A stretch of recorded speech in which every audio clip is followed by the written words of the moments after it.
¿Qué tal? ¿Cómo está? ¿Cómo le va? Siempre un gusto acompañarles en este espacio matutino de Telesur. Jueves 21 de junio, la información se está moviendo y siempre lo decimos, a ese mismo ritmo o más rápido todavía vamos moviéndonos en nuestra casa informativa. Primer tema, Argentina. La vuelta al Fondo Monetario Internacional es un hecho. Ya fue aprobado el acuerdo por 3 años por 50.000 millones de dólares con un primer desembolso grueso de 15.000 millones, que se hará el día de mañana, por cierto. Preguntamos a usted que nos está sintonizando a esta hora y está listo para tuitear, ¿cuál será la peor consecuencia que podría generar? Y entonces planteamos lo siguiente: más ajuste y tarifazos, pérdida de soberanía nacional, rebelión popular, salida del presidente Mauricio Macri. No son excluyentes estas opciones que estamos planteando como respuesta en nuestra encuesta, en nuestro interrogante, pero preferimos que se decante por la que considera que será la peor consecuencia de esas 4 que estamos colocando allí. Contacto directo con nuestros corresponsales, siempre lo hacemos para enterarnos de otras cuestiones que están pasando en el mundo.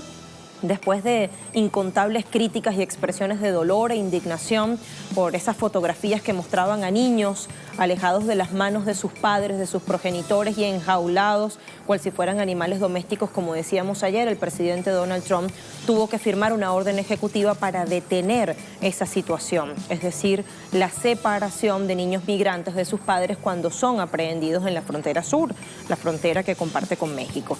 Dijo, será algo preventivo que después se completará con legislación. En una reunión con legisladores antes de mostrar el decreto, eso pronunciaba. En Colombia, el nuevo presidente Iván Duque ha solicitado aplazar el trámite de la ley de procedimiento de la Jurisdicción Especial de Paz. Esto ha generado controversias y preocupación. El mandatario saliente Juan Manuel Santos ha dicho que nada puede poner en riesgo la anhelada paz. Cuenta regresiva para las elecciones presidenciales y parlamentarias en Turquía, una jornada en la cual el presidente Recep Tayyip Erdogan buscará su reelección. Tenemos ahí a nuestro enviado especial Sergio Rodrigo, vamos a tener detalles más adelante para ver qué marca esta recta final. Y el líder de Corea del Norte, Kim Jong-un, culminó su agenda en Beijing. En su último encuentro con su homólogo chino Xi Jinping, sostuvo un serio intercambio de opiniones sobre cuestiones internacionales urgentes. Reiteró su disposición de contribuir con la paz, no solo de la región, sino del mundo entero. Ha sido su tercera visita oficial al gigante del Asia en los últimos 3 meses. Después de hablar de estos temas con nuestros respectivos corresponsales, plantearemos nuestro segundo gran tema grueso de la jornada o de este espacio matutino. Nicaragua, diálogo nacional por la paz, vuelve a suspenderse por condicionamientos de la oposición, mientras esta continúa con sus actos vandálicos y terroristas que mantienen en zozobra a la población toda. ¿A quiénes realmente no les convendría la solución de la crisis? Le preguntamos a usted y planteamos estos 4 sectores o estas 4 opciones. Iglesia y empresarios, gobierno de Estados Unidos, al gobierno de Daniel Ortega, medios de comunicación. Así las cosas, cuentas en Twitter, las recuerdo, las refresco, @TelesurTV, la de nuestra casa, @LuciaTelesur, la mía, y @TelesurAgenda_A, la de nuestro espacio Agenda Abierta. Participe, póngase cómodo, cómoda y quédese con nosotros que comenzamos. En las últimas semanas, Argentina ha registrado una fuerte devaluación del peso. Como consecuencia, el gobierno de la Alianza Cambiemos tuvo que solicitar un préstamo al Fondo Monetario Internacional, el cual fue aprobado este miércoles. A pesar de las múltiples protestas y el rechazo al acuerdo con el Fondo Monetario Internacional, la administración de Macri avanza con su política de endeudamiento, afectando así a los sectores más vulnerables de la sociedad argentina, que continúa viviendo en incertidumbre económica. El gobierno lo festeja y todos los trabajadores y los jubilados estamos diciendo que es lo peor que nos puede pasar, que vuelva el Fondo Monetario a condicionar la política económica y social del país. Están endeudando el país, volviendo a poner algo similar a lo que fue el blindaje y el megacanje en el 2001, un endeudamiento atroz donde se viene perdiendo reservas, se viene perdiendo también los fondos de los jubilados. El impacto económico ha generado un aumento incontrolable en los precios de alimentos, otros productos y servicios, evidenciando el incumplimiento de las promesas electorales realizadas por el presidente Mauricio Macri. Y a este contexto queremos adicionar otros datos que hallamos en medios argentinos. Vamos a comenzar por La Gaceta, que titula con lo siguiente: Lagarde, directora del Fondo Monetario Internacional, declara que el acuerdo fortalece la posición fiscal de la Argentina. Bueno, se lee, entre otras cosas, que la directora del FMI, Christine Lagarde, ha reconocido que la inflación afecta a los sectores más vulnerables y que el acuerdo con el referido organismo, abramos comillas, fortalece la posición fiscal. Acompañada de técnicos del organismo, Lagarde dio detalles de ese acuerdo y también manifestaba: nosotros adoptamos apoyo y prestamos atención a la situación interna de todo el pueblo argentino. Habrá que ver bajo qué condiciones, y eso lo vamos a hacer acá en este espacio. Otro medio, El Cronista, titula: MSCI, o en inglés MSCI, reclasificó a la Argentina como mercado emergente. Esta era la ansiada decisión que esperaba el gobierno de Mauricio Macri, porque significa que, según esta empresa llamada Morgan Stanley Capital International, la Argentina ha pasado de un mercado de frontera que era mucho más riesgoso para la inversión, para la llegada de capitales foráneos, a uno emergente que se supone sería menos riesgoso. Una reclasificación positiva entonces, según la cual hay mayor productividad y menos riesgos para la inversión extranjera, para atraer capitales foráneos. No obstante, llegan momentos económicos turbulentos, de mucha volatilidad, y en los cuales los argentinos están bailando al son que le toque esa corrida cambiaria que se ha desatado desde hace algunas semanas. Arabia Saudita, como dato adicional, también entró en esta categoría de mercado emergente, según la clasificación que ha hecho la referida empresa estadounidense. Añadimos otra cuestión que hace parte de la situación argentina. Página 12, la CGT anticipa un paro contundente. La Confederación General del Trabajo ha decretado una paralización para el lunes 25 de junio.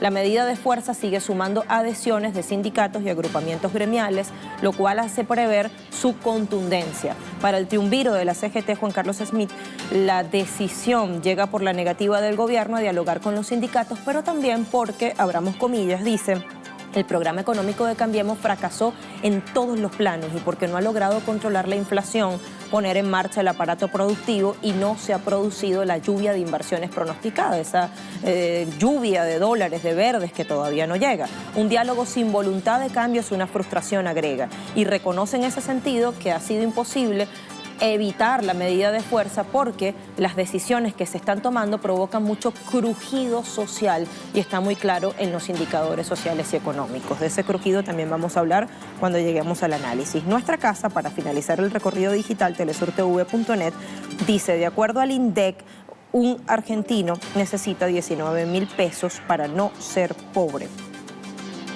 Bueno, según el Instituto de Cifras y Estadísticas, o de Censos y Estadísticas de Argentina, un cuarto de la población está en situación de pobreza. No es poca cosa. Hay un informe último del Instituto Nacional de Estadística y Censos de la Argentina, INDEC, según el cual una familia necesita 18.833,55 pesos. Esto equivale en dólares a 679 para no estar en situación de pobreza. La canasta básica alimentaria establece el nivel de indigencia. Quedó registrada en 7.473,63 pesos, equivalentes a 279 dólares. Respecto al registro de abril, la canasta básica total aumentó 3,2%, mientras que el crecimiento interanual exactamente fue de 24,9%. Ojo con esto, el índice se elabora teniendo en cuenta los requerimientos calóricos y proteicos mínimos para un adulto de entre 30 y 60 años de edad con actividades moderadas, sobre la base de los hábitos de esta sociedad. Sumamos, seguimos sumando, y nos vamos entonces a estos datos, que se los vamos a consultar a nuestro invitado porque está muy metido en estas cuestiones. Este miércoles quedó finalmente aprobado el préstamo que hará el Fondo Monetario Internacional al Estado argentino, a solicitud del equipo económico del propio presidente Mauricio Macri, después de varias reuniones técnicas que se hicieron. Y este viernes será abonado el primer tramo grueso. ¿Por cuál cantidad? 15.000 millones de dólares. El total es de 50.000 millones. El crédito se llama Stand-by Global o Stand-by Global. Duración 3 años, es decir, en 2021 se habrá completado la entrega o los desembolsos. ¿A cambio de qué? De un plan de ajuste fiscal que lleve a cero en 2020 el déficit cifrado en 3,9% del Producto Interior Bruto en 2017. Las reservas monetarias han bajado desde enero casi 15.000 millones de dólares hasta situarse en 48.000 millones a causa de la corrida cambiaria que se ha presentado en el país. La inflación de este año se calcula entre 27 y 32%, según ese acuerdo del Fondo Monetario Internacional. Si nos vamos a las previsiones que hacía el Banco Central de la República Argentina al término de 2017, nada tienen que ver con esto, se quedan muy, pero muy cortas y esto es negativo. Lo mismo pasó el año precedente y habrá que ver realmente cuál es la cifra real, cómo termina el 2018, por el camino que va. Bueno, no nos adelantemos. La directora ejecutiva del fondo, Christine Lagarde, enumeró en una conferencia cuáles son esos 4 pilares fundamentales del acuerdo según el Fondo Monetario Internacional. Como es según el fondo, no esperemos otra cosa que términos muy eufemísticos y muy corporativos. Bueno, dice, restablecer la confianza del mercado. El gobierno se ha comprometido con un programa económico claro que reduce las necesidades de financiamiento federal y encauza la deuda pública por una trayectoria descendente firme. Segundo tópico, proteger los segmentos más vulnerables de la sociedad. La directora ejecutiva dijo que se tomarán medidas para reforzar la red de protección social, entre otras cosas reestructurando programas de asistencia y a través de medidas encaminadas a incrementar la participación de la mujer en la fuerza laboral, cosa que no se entiende porque una de las cuestiones que se ha pedido es, por ejemplo, recortes importantes en las subvenciones y además en la administración pública. Afianzar la credibilidad del marco de fijación de metas de inflación del Banco Central. El gobierno se compromete a brindar al Banco Central la independencia y autonomía institucional y operacional necesarias para alcanzar efectivamente los objetivos de la inflación. Ya sabemos a qué se refiere esto de la autonomía de la entidad monetaria central. Y reducir progresivamente las tensiones en la balanza de pagos. Esto implicaría reconstituir las reservas internacionales y mitigar la vulnerabilidad de Argentina a presiones sobre la cuenta de capital. Bueno, el gobierno debe brindar al Fondo Monetario Internacional día a día y con mucho detalle información sobre su balanza de pago, cuentas, deudas, lo que ingresa, lo que egresa, etc. Argentina, como otro punto que se daba el día de ayer y que también mantenía en vilo al gobierno, fue reclasificada finalmente como mercado emergente por una empresa que elabora índices en Wall Street llamada Morgan Stanley Capital International, la MSCI. ¿Qué significa esto para la economía argentina? Explicamos un poco, esto también muy en términos técnicos, luego lo llevamos a conceptos más llanos. Fondos y bancos internacionales hasta hoy impedidos de invertir en acciones y bonos argentinos pueden ahora desembolsar sus fondos en activos locales. La empresa financiera JP Morgan estimó que como consecuencia de la llegada de estas inversiones el ingreso de capitales en un año podría ser de al menos 5.500 millones de dólares. El reconocimiento del mercado de capitales de Argentina como un mercado emergente implica también que Argentina formará parte del grupo de países con mayor visibilidad en la comunidad financiera internacional por aquello de que hay menos riesgos en territorio argentino para invertir. Esto fomentará el incremento de esas inversiones en acciones argentinas por un monto estimado, se dice, de 3.500 millones de dólares. Allí la especificidad. Como siempre les decimos acá en toda esta parte, corporativo. El proceso que sigue MSCI para subir o bajar a un mercado es muy largo y engorroso, dice la empresa, le lleva un año desde que comienza el periodo de consultas hasta que anuncia la decisión y luego le toma otro año más efectivizar la incorporación para los nuevos países al índice. Bueno, así las cosas. Sumamos a nuestro invitado para movernos hacia el análisis de los hechos. Hernán Lecher, listo para conversar con nosotros, economista argentino, director del Centro de Economía Política de esta nación suramericana, CEPA. Hernán, ¿cómo está? Buena jornada. ¿Qué tal? ¿Cómo estás? Buen día. Bueno, Hernán, un gusto saludarte. De entrada, el regreso al fondo. ¿Qué consecuencias podría generar en este contexto que estamos describiendo? De corrida cambiaria, de inflación creciente, de disminución del poder adquisitivo de la capacidad de compra de la gente y considerando la experiencia que tenemos, no solo en Argentina, sino por estas latitudes con este tipo de préstamos o auxilios financieros. Bueno, vos ilustraste un poco de qué se trataba el acuerdo.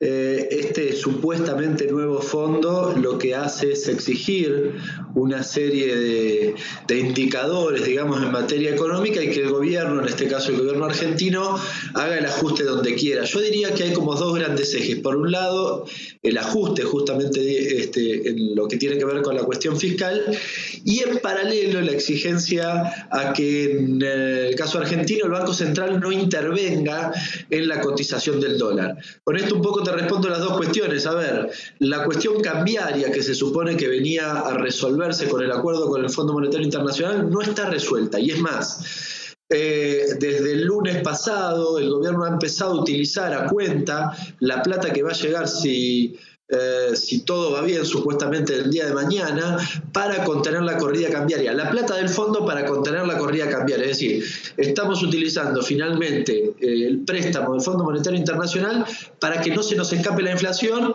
en un contexto donde el presidente había dicho hace ya más de 2 años que la inflación era muy fácil de domar. Vos tiraste un poco los datos.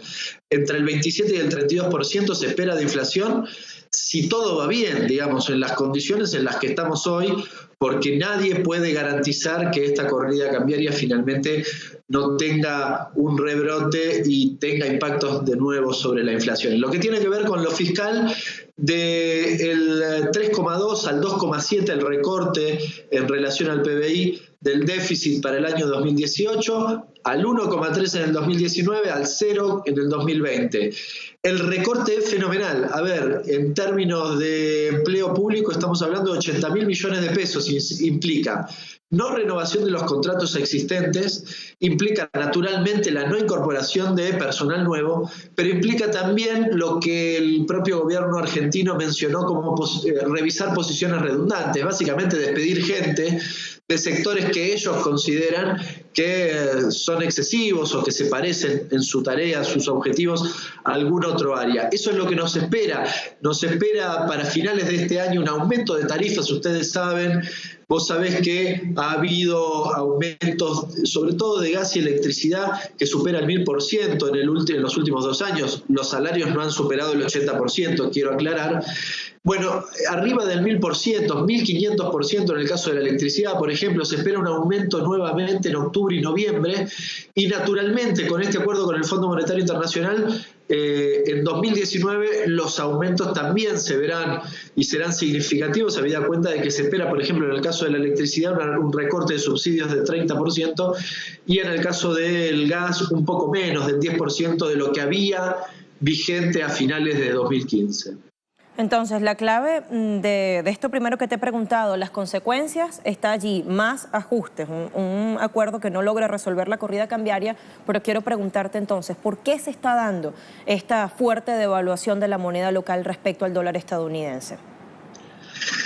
A ver, en realidad lo que ha sucedido es que el gobierno argentino, a instancia del Fondo Monetario, pero no de este acuerdo, desde que asumió en diciembre de 2015, ha recorrido parte de su receta o las recetas que le habían planteado para ese periodo, y entre ellas ha planteado la desregulación absoluta de lo que se llama cuenta capital. Es decir, en la Argentina tenés un problema, entran y salen capitales en cualquier momento. Vos recién hablabas de JP Morgan o en realidad de Morgan Stanley, MSCI, que ayer dijo que la Argentina va a ser dentro de un año mercado emergente, pero a la vez le exige que no haga ningún tipo de control cambiario. Claro, esto es, digamos, te deja expuesto a que cuando sube la tasa de los Estados Unidos, cosa que sucedió y que se espera que vuelva a suceder, naturalmente la volatilidad es muy alta. Además, se ha desregulado todo lo que tiene que ver con la liquidación de la cosecha, que es uno de los ejes centrales de captación de dólares en la economía argentina. Se ha abierto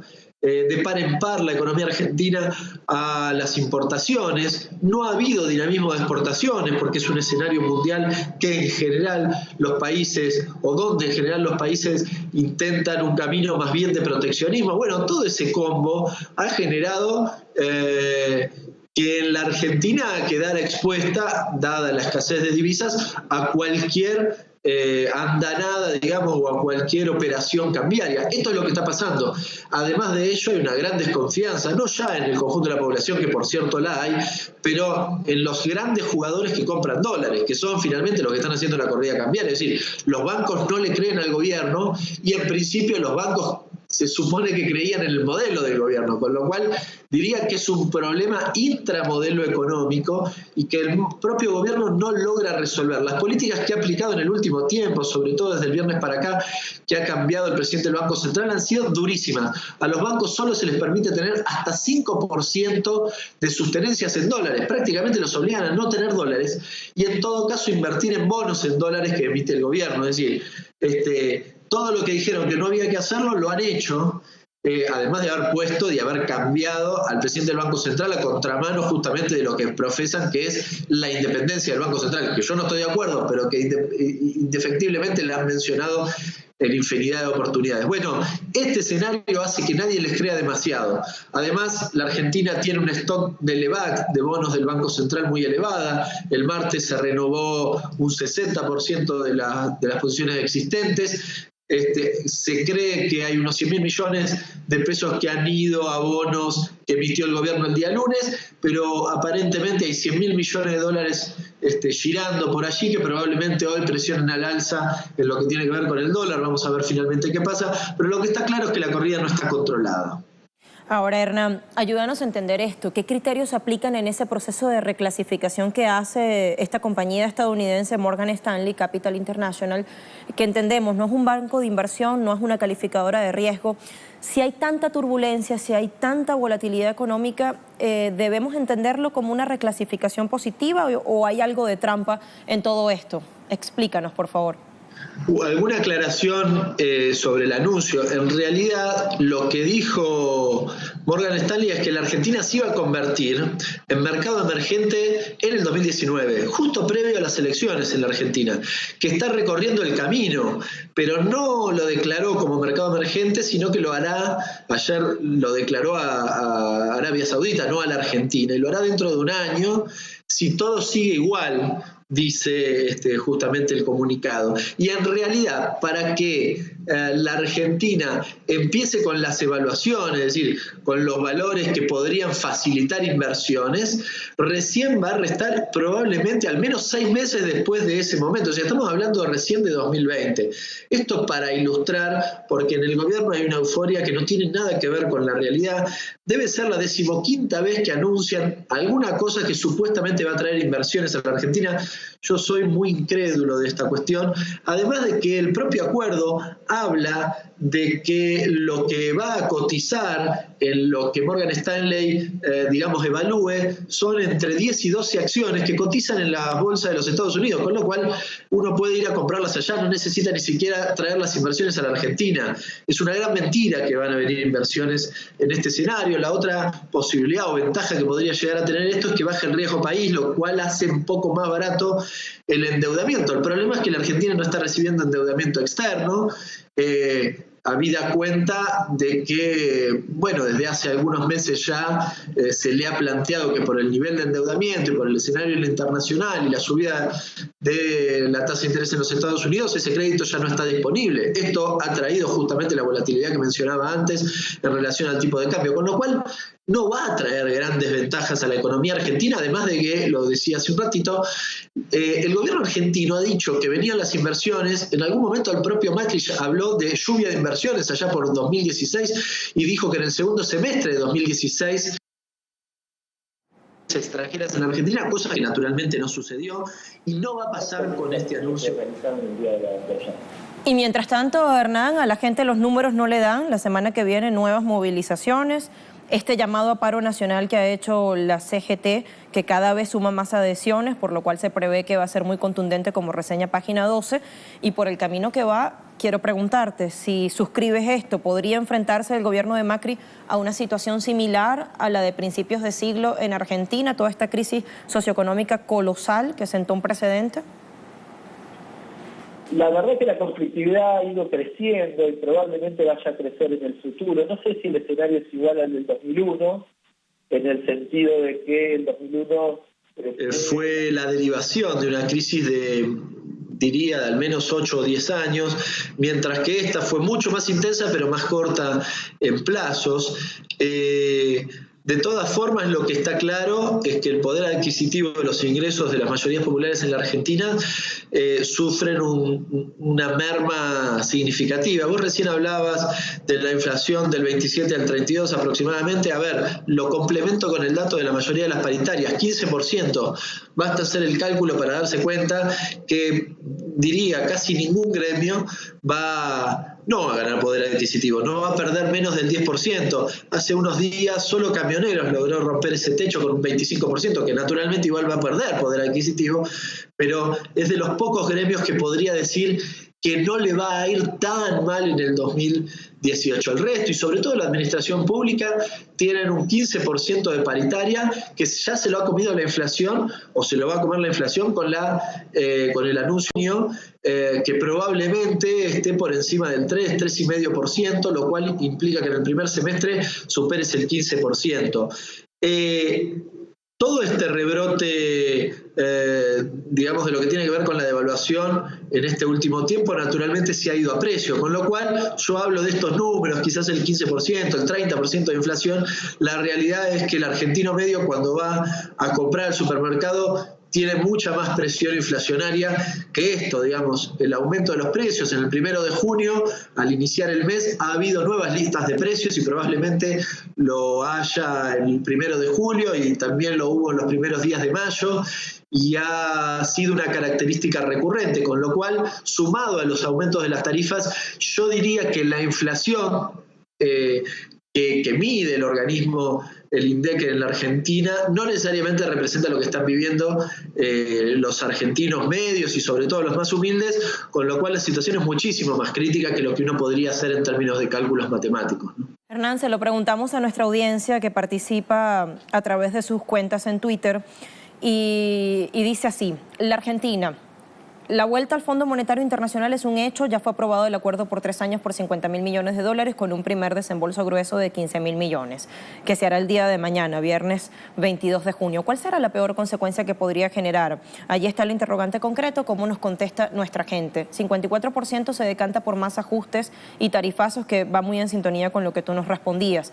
17% cree que la peor consecuencia será la pérdida de soberanía nacional. 14% se decanta por, como peor consecuencia, una rebelión popular, y 15% cree que la peor será que todo esto termine en la salida del presidente Mauricio Macri. Bueno, la mayoría dice más ajuste, más tarifazos. ¿Qué vendrá después de allí? Es lo que vamos a ver, si la gente será capaz de soportar todo eso que va a significar más ajustes, más tarifazos en la Argentina. Hernán, muchísimas gracias por participar, por estar acá con nosotros.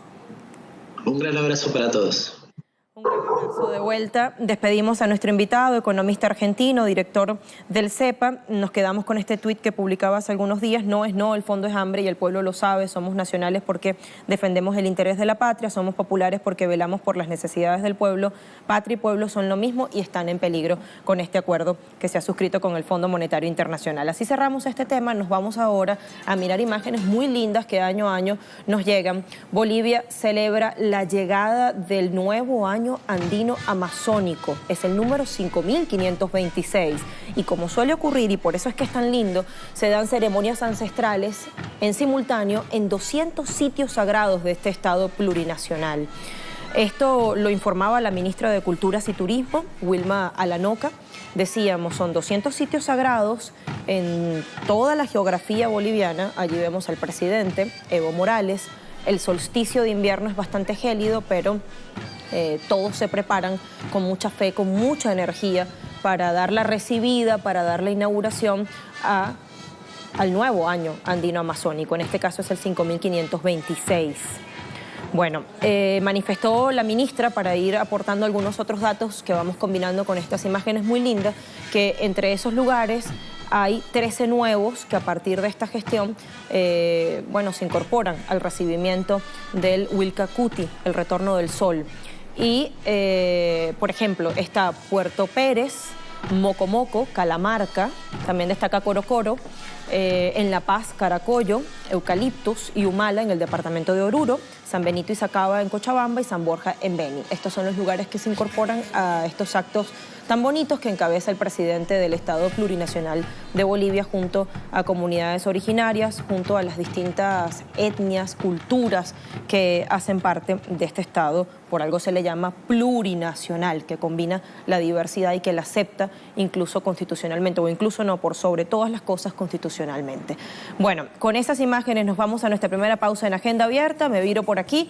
Le invito a que siga en sintonía porque a la vuelta tenemos otros temas. Vamos a contactar a corresponsales, tenemos información deportiva y nuestro otro tema en la agenda.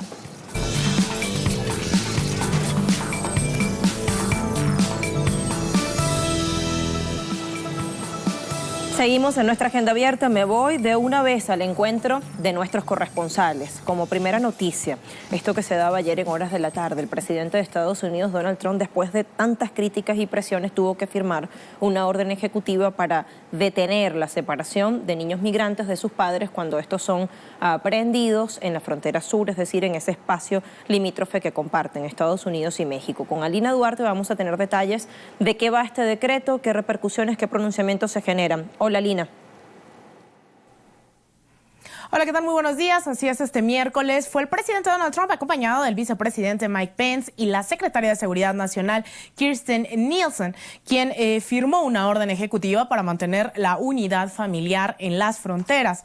Y es que dice no le gustó la vista o la sensación de las familias separadas luego de la aplicación de esta política llamada de cero tolerancia, la cual deja en claro que continuará, sin embargo, priorizará la unidad, la unión familiar.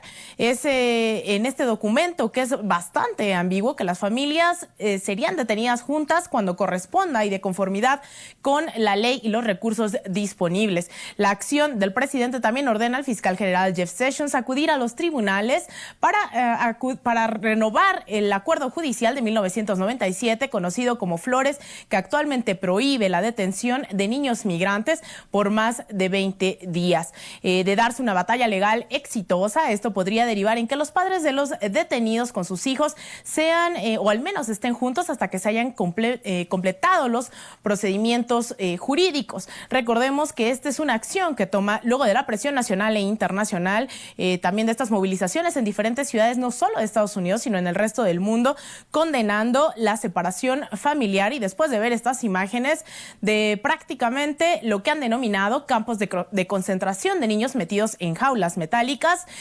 Periodistas han documentado que se trata incluso de jaulas en donde hasta 20 niños han llegado a estar sin sus padres. Recordemos, son al menos 2,000 los niños que han sido separados de sus familias desde la implementación en abril pasado de la política llamada cero tolerancia, la cual hay que insistir, esta orden ejecutiva insiste en que continuará.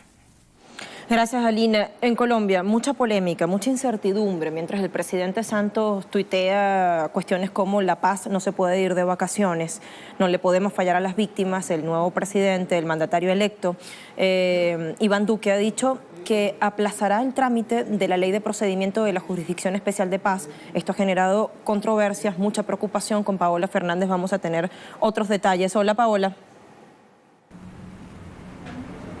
Hay varios temas que preocupan a los colombianos a propósito del proceso de paz en Colombia. Uno de ellos es la Jurisdicción Especial para la Paz, luego del pedido que hizo el presidente electo Iván Duque de aplazar todo el debate de la reglamentación. Recordemos que este sería el marco jurídico de la implementación del acuerdo de paz logrado entre el gobierno nacional y las FARC. Pues bien, varios sectores de la sociedad, como son los campesinos y especialmente los movimientos de víctimas, se han pronunciado sobre esto. Lo que han dicho es que es importante que se avance, principalmente porque la Jurisdicción Especial para la Paz garantiza conocer la verdad y además la no repetición de estos hechos de crímenes que se presentaron durante el conflicto armado. El presidente Juan Manuel Santos hizo precisamente un llamado a todo el Congreso de la República para que se avance en este tema de la reglamentación de la Jurisdicción Especial para la Paz. Lo que dijo puntualmente es que el Estado colombiano empeñó su palabra con las víctimas, con el pueblo colombiano, pero también con la comunidad internacional que ha estado acompañando todo el proceso de paz en Colombia. Lo que han dicho otros analistas y líderes sociales es que esto no se trata de medir los pulsos políticos ni diferencias entre el santismo y el uribismo, sino que se trata de un compromiso adquirido con un país para lograr el proceso de paz. Lo que preocupa a todos los colombianos es lo que pase con esta implementación, además porque esto también se hace en el marco de los diálogos que se adelantan con el Ejército de Liberación Nacional en La Habana, Cuba. Lo que se dice es que se está colocando en riesgo la paz en Colombia, no solamente con estas dos guerrillas, ya la extintas FARC y ahora con el ELN, sino también con los procesos de paz que se adelantan desde los territorios, porque recordemos que justamente lo que se pactó dentro de este acuerdo de paz incluye el tema de garantías para los líderes sociales, para la oposición, el tema de tierras y otros temas más que comprometen a toda la población colombiana. Sigue entonces el peligro del proceso de paz, es lo que han dicho líderes sociales, y el llamado de las comunidades para que se avance en este tema y no se retroceda. Gracias, Paola, por todos los detalles. Vamos a sumar otros. Nos vamos de estas fronteras al otro lado del mundo. En Turquía está Sergio Rodrigo, nuestro enviado especial, porque estamos en la recta final para las elecciones presidenciales y parlamentarias en este país. Serán el domingo 24 de junio, una jornada en la cual el presidente Recep Tayyip Erdogan espera su reelección. Todo está listo. ¿Qué pasa en este momento de recta final? Sergio, cuéntanos, ¿qué es lo que más destaca? Muy buenas tardes y un saludo muy fuerte a toda la audiencia de Telesur desde Estambul. Aquí tan solo faltan ya 4 días para la cita electoral del 24 de junio, en la que se van a celebrar elecciones presidenciales, las primeras en un sistema presidencialista, pero también elecciones parlamentarias. En juego está principalmente el voto de Estambul. Aquí se juega 1 de cada 5 votos de todo el país y además también se juegan 100 de 600 diputados que van a haber en este Parlamento turco. De momento la campaña electoral por parte del presidente turco Recep Tayyip Erdogan, el partido AKP, que lleva más de 16 años gobernando en esta nación, insiste en buscar una reforma económica, además de reforzar la seguridad y las políticas sociales para el país, y además de ello ha insistido en que retirará el estado de emergencia que se está manteniendo en este país. Por su parte, la oposición sigue denunciando el acaparamiento de poder por parte del AKP y también la falta de democracia en estas elecciones. Por su parte, de momento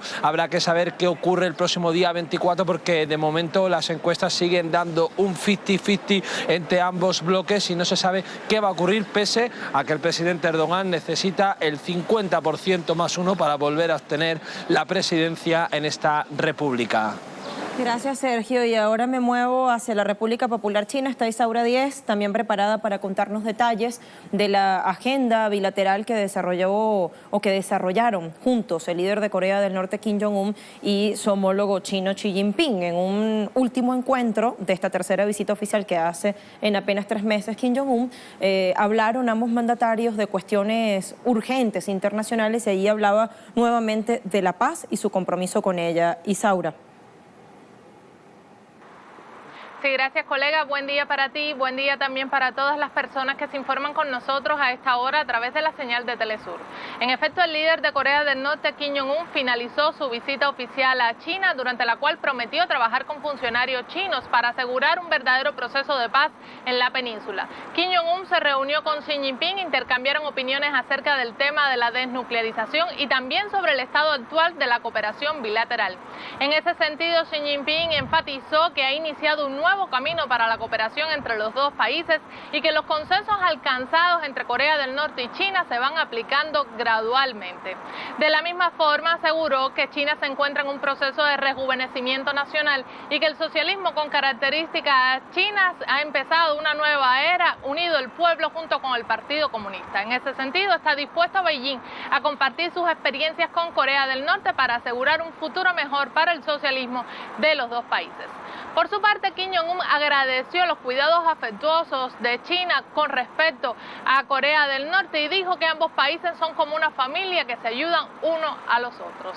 Durante su estancia en este país, el líder norcoreano también visitó un Parque Nacional de Innovación Tecnológica Agrícola y el Centro de Control de Mando Ferroviario de Beijing. Además, esta visita ocurre en medio de un proceso de distensión en la península que se ha visto fortalecido por la suspensión de los ejercicios militares conjuntos entre Estados Unidos y Corea del Sur planificados para el próximo agosto. Estos ejercicios, denominados Guardián de la Libertad, siempre fueron vistos por Pyongyang como una provocación a su territorio nacional por lo cerca que acontecían de las fronteras del país. Sin embargo, sabemos que esta suspensión es una de las negociaciones de la pasada cumbre histórica entre el presidente de los Estados Unidos, Donald Trump, y el líder norcoreano, Kim Jong-un. Te mantenemos al tanto. Ahora devuelvo la señal a los estudios centrales en Caracas. Gracias a nuestras 3 corresponsales y a Sergio Rodrigo desde Turquía, nuestro enviado especial para estas elecciones que se darán el domingo 24 de junio. ¿Tiempo de qué? De coger el balón, irme a este lado de la cancha para hablar de información deportiva. Hola. El gran Cristiano Ronaldo puso a ganar a Portugal ayer con un cabezazo, empezandito el juego, ¿no? Empezando, y además sigue como el máximo goleador del Mundial de Rusia 2018. Lleva 4 golazos. Ya hay gente celebrando, y Uruguay, que se encargó de no partirle el corazón a su fanaticada, me incluyo, y pasa a octavos de final, cumple el objetivo, ¿no? Sigue poniendo la cara por Sudamérica, se convierte en la primera selección entonces de este ladito del mundo en lograr avanzar a los octavos de final. Vamos a ver, te vemos. Más adelantico vemos quiénes debutan, quiénes tienen acción el día de hoy. Ya nos vas a contar, jornada interesante. Claro que sí, mi querida Lucía. Y empezamos contándoles que este día se disputará la 8ª jornada de Rusia 2018.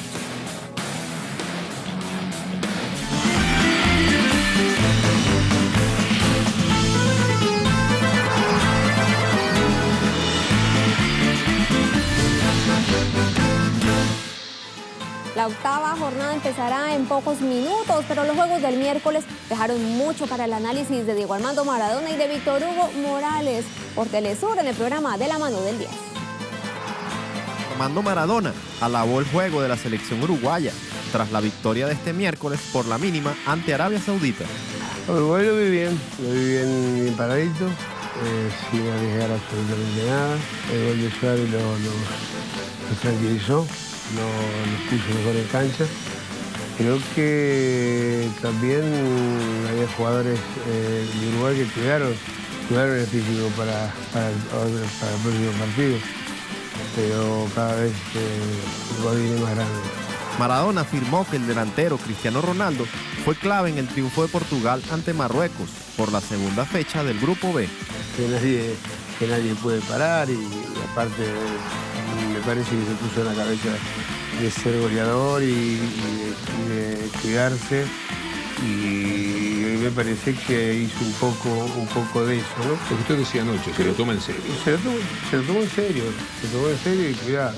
El Pelusa detalló que la selección argentina tendrá una muy dura prueba ante Croacia este jueves, mientras que, a su juicio, Perú ya tiene un juego definido que podría ser clave para dar la campanada este jueves ante Francia.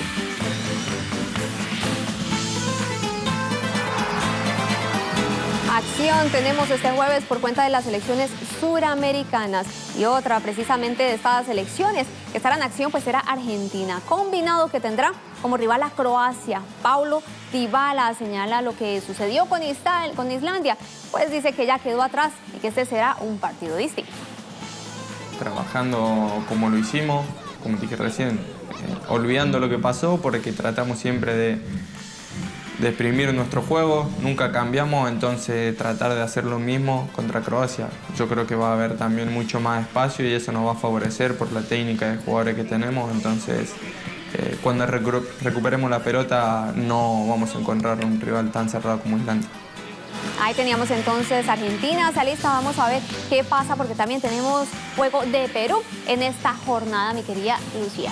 Y vamos a hacerle un repaso también por esta quiniela, por nuestras plataformas digitales. Vayamos. Vamos a echarle un ojito, así avanza entonces. Tenemos estos que ponen el marcador acá han perdido. El equipo de producción de Agenda Abierta, esa quiniela abajo, total. Bueno, pero me le hicieron fuercita a Colombia. Le hicieron fuercita, ¿verdad? Vamos y a ver, seguimos entonces haciéndole fuercita a Colombia. Y ahí aparecen estos partidos importantísimos de esta jornada. Francia-Perú. Perú viene de perder, entonces a ver, muchachos, anímense. A ver. No. Empate. No. Y acá tenemos Argentina con Croacia. Piensen bien lo que van a poner, piensen. Muy bien. Nos tienen con los nervios de punta estas dos selecciones. Qué Perú y Argentina. Porque además Argentina viene de un empate con Islandia. Es súper importante. Tiene que ganar. tiene que ganar sí o sí, lo mismo Perú, para poder seguir con posibilidades de pasar a los octavos de final. ¿Solo 2 juegos para la jornada de hoy? No, tenemos un juego ahorita tempranito, arrancando el la de las jornada, 8 de la mañana. El de las 8 de la mañana. Pero también quería darte un dato súper importante, mi querida Lucía, y es que este mundial ha dado más allá de poner a rodar un balón, por decirlo así. Resulta que en Irán las mujeres han protestado en los partidos e incluso ahorita ante España los estadios estuvieron muy pendientes pidiendo que las dejaran entrar a los estadios. Bueno, pues ayer en Irán pudieron las mujeres entrar a ver en pantallas gigantes el partido de Irán y España. Qué bueno, qué buena noticia. Con todo el respeto a esa cultura, a las religiones que allí se combinan, ¿no? A la diversidad, a la pluralidad. Despedimos nuestro segmento deportivo. 8 de la mañana nos encontramos con Yuli y todo el equipo de deportes. Pausa mínima y venimos con más. El gobierno de Nicaragua insiste en la necesidad de que vuelva la paz y la tranquilidad al país centroamericano, aquejado en los últimos meses por la violencia opositora que ha dejado hasta los momentos alrededor de 173 fallecidos. La vicepresidenta de este país, Rosario Murillo, destacó que la construcción de la paz es responsabilidad de todos los nicaragüenses y aseguró que continuarán denunciando los hechos violentos que atentan contra la seguridad del país. Por su parte, la Comisión de la Verdad, Justicia y Paz condenó la violencia de grupos vandálicos de la derecha que solo siembran miedo y zozobra en la población. Los representantes de la oposición abandonaron las mesas de diálogo al no cumplir los acuerdos e imponer posiciones intransigentes para no levantar los tranques ni cesar la violencia. A pesar de esto, el gobierno del presidente Daniel Ortega mantiene su llamado a la paz y a encontrar soluciones mediante el diálogo. ¿Qué busca la oposición realmente? ¿Acaso sus propuestas solo apuntan a solicitar una intervención extranjera? De una vez me voy a la cadena Gramonte, que tiene este titular: insta Comisión Parlamentaria Nicaragüense a reanudar diálogo por la paz. Se lee en el texto que la Comisión de Asuntos Exteriores de la Asamblea Nacional de Nicaragua ha invitado este jueves a la reanudación del diálogo por la paz tras más de 2 meses de crisis sociopolítica impulsada por estos focos de violencia, de acciones vandálicas y terroristas.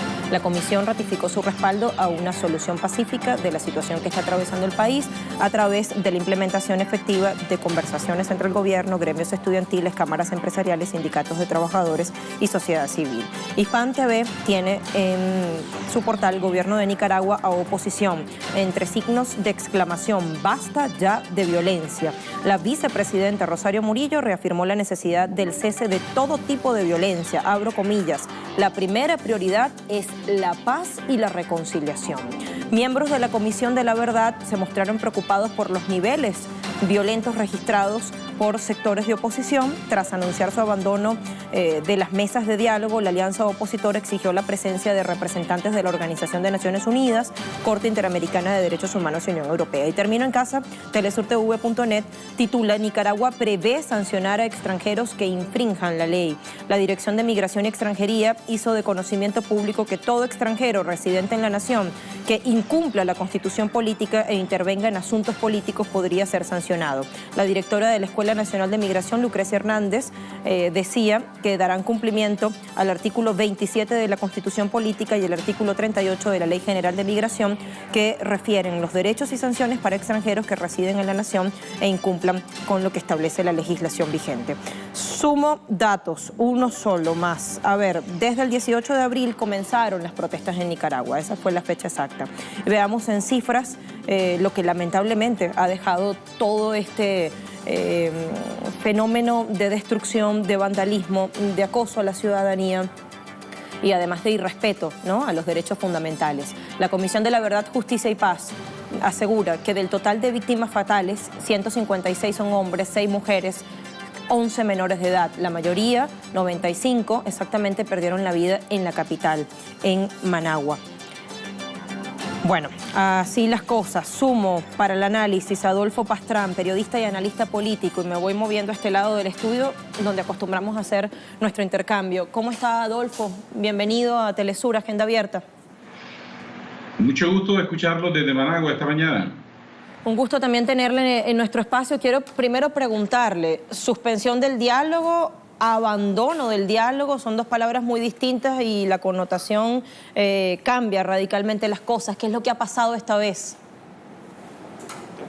Efectivamente, la Conferencia Episcopal de Nicaragua, en el seno del diálogo, había dispuesto crear 3 mesas de discusión, 3 mesas de trabajo, una para asuntos electorales, otra para discutir temas jurídicos y la más importante, una de las más importantes, que es la de verificación y seguridad, para tratar de crear un clima de seguridad, de estabilidad, paz, para que ese clima facilite la discusión de los otros temas políticos.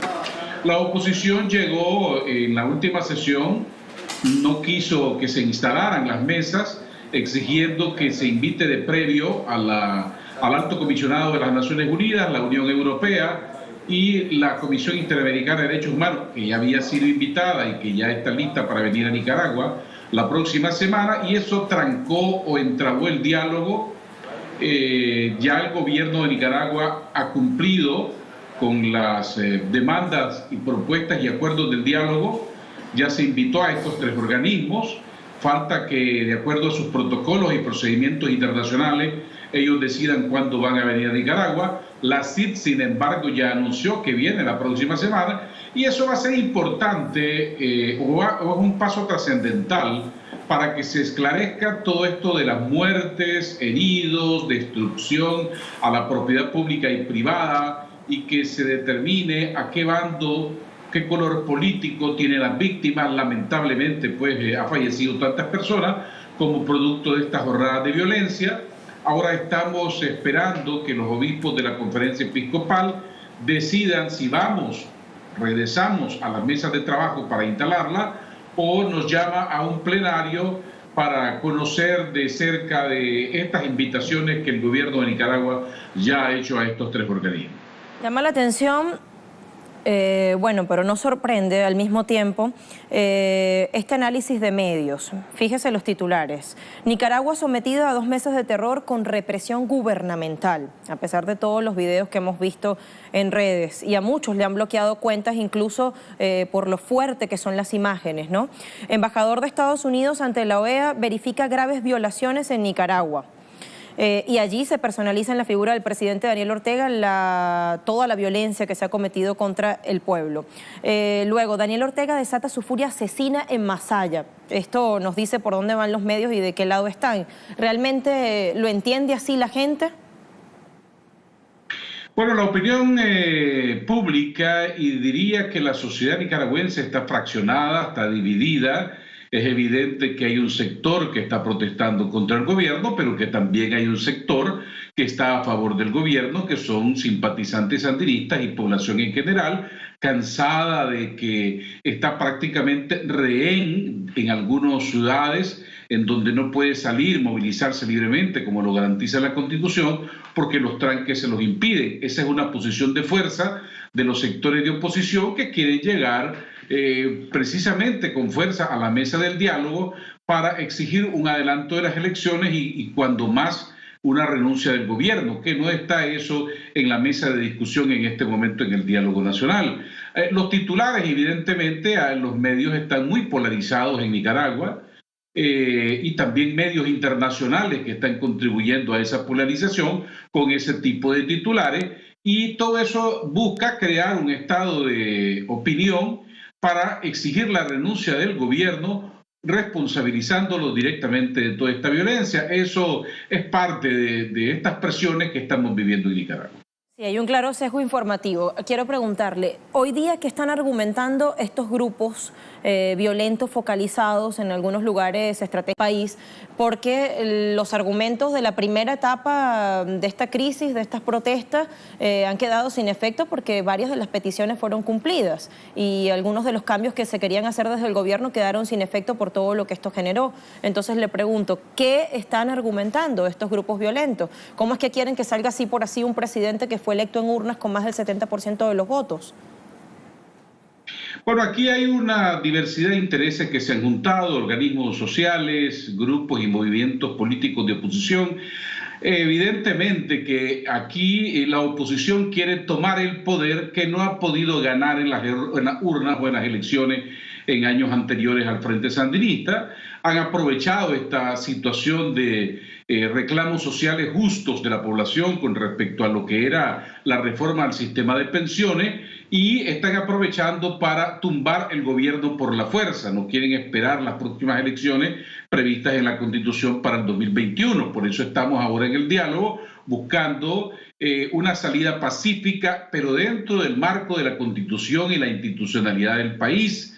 Bueno, veremos en el diálogo, pero es evidente que la oposición quiere forzar una salida del gobierno, tomar el poder aprovechando esta circunstancia y llamar a elecciones próximamente, pero con una prácticamente barrida del sandinismo de la sociedad nicaragüense. También no se puede pedir democracia haciendo violencia, limitando los derechos del resto de nicaragüenses que no están en el lado de la oposición. Entonces, lo que nos urge es lograr que pacifiquemos el país, levantar los obstáculos en las carreteras, sentarnos con un mejor clima a dialogar, a conversar y acordar todo lo que sea necesario para que Nicaragua siga avanzando. Justo allí está el doble discurso. Hemos preguntado a nuestra audiencia, ¿Diálogo Nacional por la Paz en Nicaragua vuelve a suspenderse por condicionamientos de la oposición? O también habríamos podido plantear, la oposición se levanta de las mesas de diálogo, mientras continúa con sus actos vandálicos y terroristas que mantienen en zozobra a la población toda. ¿A quienes realmente no les convendría la solución de la crisis? Consultamos. Iglesia y empresarios cree 24% que a estos dos sectores, 55% cree que al gobierno de Estados Unidos es a quien realmente no le conviene, 19% considera que es al gobierno de Daniel Ortega a quien no le conviene esta crisis y se estaría autosaboteando, y al 2% cree que no le convendría a los medios de comunicación, que ya hemos visto el sesgo que han manifestado en sus titulares y en sus informaciones. Adolfo, muchísimas gracias por el tiempo que nos has concedido para explicarnos lo que está pasando y ayudarnos a entender. Siempre la orden y saludos desde Managua.